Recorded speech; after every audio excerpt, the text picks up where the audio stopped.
लाइसेन्सको अनलाइन आवेदन व्यावहारिक बनाइदै एमसीसीको विरोधमा मङ्सिर 28 गते चितवन बन्द। केराको मूल्य नपाउँदा किसान निराश, एलपी ग्यास विस्थापित गरेर विद्युतीय। ओमिक्रोनको नयाँ लक्षण केवल रातको समयमा मात्र देखिन्छ, डाक्टरले जारी गरे चेतावनी। अमेरिकामा शक्तिशाली आँधी, मृत्यु हुनेको संख्या 100 नाग्यो।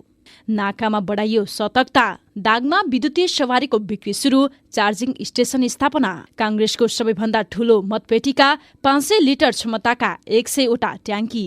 काठमाडौँमा यो वर्ष अहिलेसम्मकै चिसो, तापक्रम लाग्यो ओह्रालो। उम्मेदवारी फिर्ता लिने कांग्रेस नेताको सोधी खोजी, मेरो 10,000 के हुन्छ? पहिलो चरणमै विजयी हुन्छु प्रधानमन्त्री देउवा। भारतीय प्रधानमन्त्री नरेन्द्र मोदीको ट्विटर ह्याक। देशभर चिसो बढ्यो, सतर्क रहन आग्रह।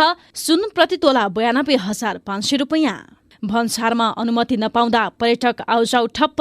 रोनाल्डोको पेनाल्टीमा युनाइटेड विजयी। हात्तीको आक्रमणबाट कञ्चनपुरमा एकजनाको मृत्यु, प्रसारण लाइन विस्तारमा ढिलाइ। र सुदूरपश्चिमका 4 पालिकाका 165 श्रमिक भारतमा बेपत्ता। दर्शकबिन नमस्कार, इन्फो खबर बुलेटिनमा यहाँलाई स्वागत छ। म गंगा विश्वकर्मा। सदा जस्तै आज पनि देश विदेशका ताजा महत्त्वपूर्ण समाचारका साथमा हामी उपस्थित भइसकेका छौं। यो दिनभरिका समाचार अत्यन्तै महत्त्वपूर्ण भएकाले अन्तिम समय हेरी आफ्ना मनमा लागेका कुराहरू निर्धक्कसँग कमेन्ट बक्समा लेखेर छाड्नुहोला। साथसाथै दर्शकबिन हाम्रो यो समाचार हेरिसके पश्चात लाइक र साथीभाइलाई सेयर गर्न नबिर्सिनुहोला। अब लागौं समाचारतर्फ। सुरुवातमा प्रसंग लाइसेन्सको। सरकारले सवारी चालक अनुमति पत्र लाइसेन्सको अनलाइन आवेदन प्रणालीलाई थप व्यवस्थित र व्यावहारिक बनाउने तयारी थालेको छ।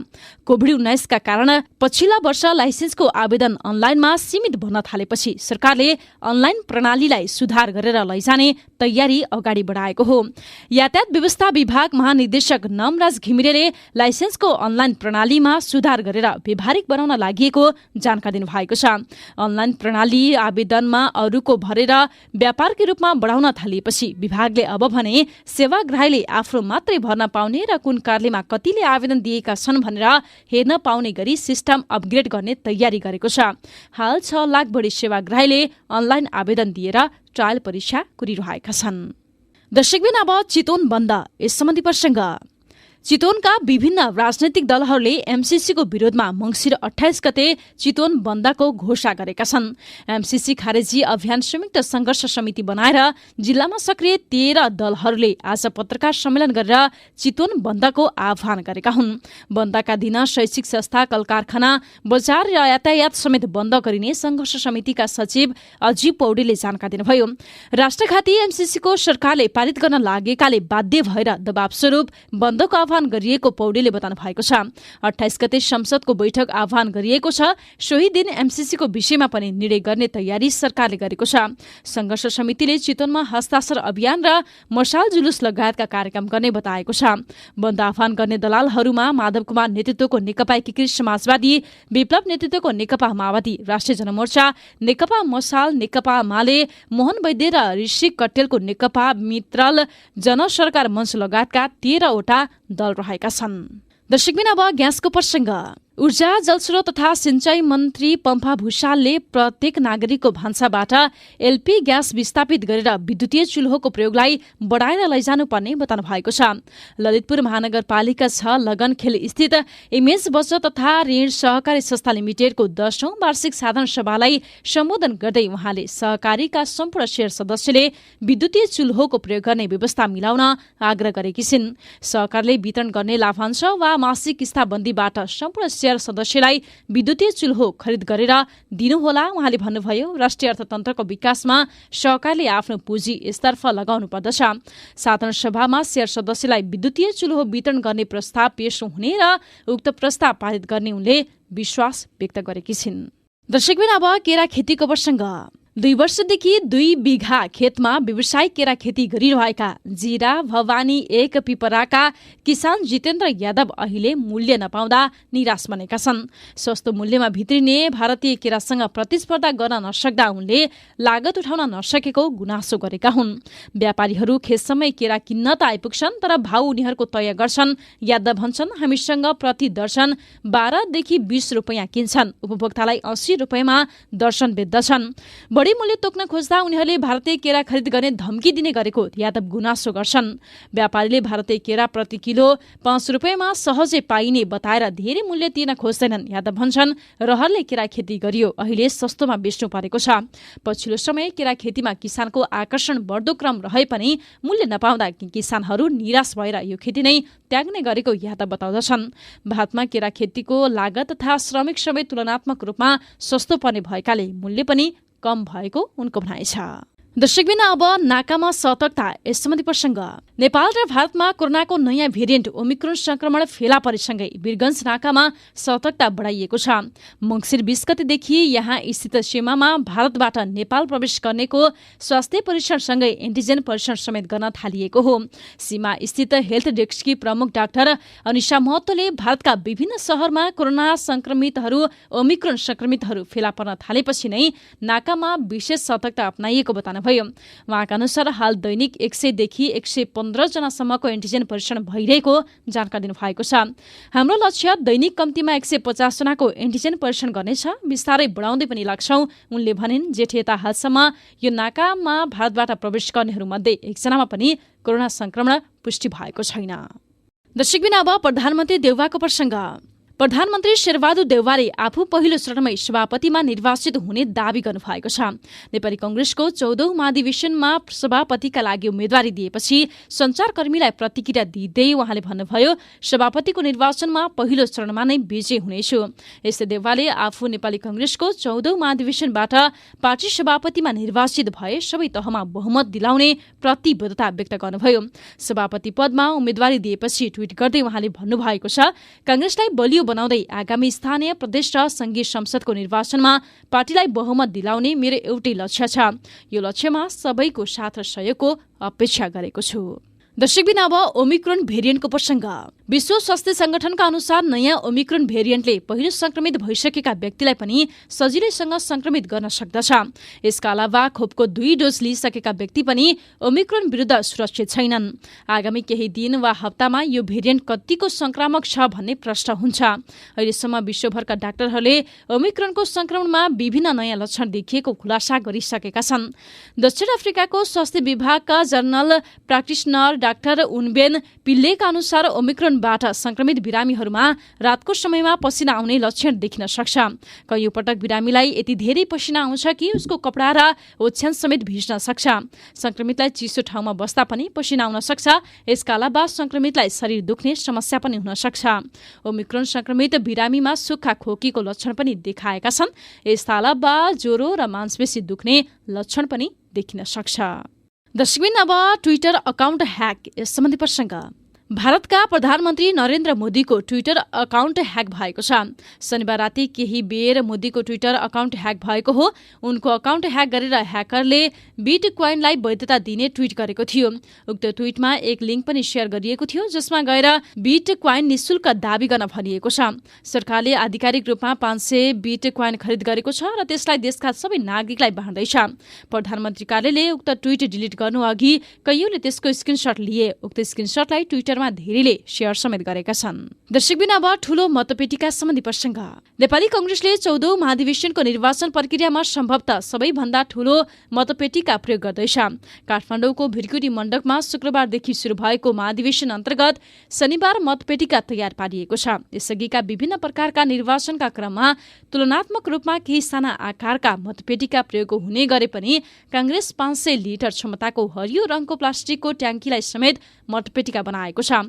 ट्याङ्कीको बिर्कोको बीचमा पाल पारेर मत खसाल्ने ठाउँ बनाइएको छ। शनिबार दिउँसो राष्ट्रिय सभा सम्मेलन केन्द्रको अगाडिको भागमा ट्याङ्कीहरू जम्मा गर्ने र बिर्कोमा मतपत्र खसाल्नका लागि पाल पार्ने काम चलिरहेको थियो। कांग्रेसका झण्डै 4743 प्रतिनिधिले मतपेटिका बनाइएको ट्याङ्कीमा भोट खसाल्नेछन्। दर्शकबिन अब विद्युतीय कारको प्रसङ्ग।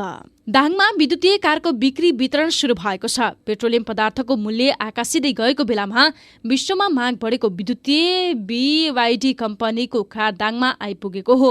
तुलसीपुरमा रहेको टिम 11 ग्रुपले पश्चिम नेपालका लागि आधिकारिक विक्रेताको जिम्मा लिएसँगै नेपालगञ्जमा शोरूम निर्माण गरेर विद्युतीय कारको बिक्री वितरण थालिएको ग्रुपका अध्यक्ष विमल पौडेलले जानकारी दिनुभयो। जिल्लामा विद्युतीय कार भित्रिएपछि त्यसका लागि विद्युतीय चार्ज सहज गराउन तुलसीपुरको दोघारेमा चार्जिङ सेन्टर स्थापना गरिएको छ। ग्रुपका अध्यक्ष विमल पौडेलको अध्यक्षतामा तथा तुलसीपुर नगर जेसीएसका अध्यक्ष नेत्रलाल भट्टराई नारायणको प्रमुख आतिथ्यतामा सेन्टरको शुभारम्भ गरिएको हो।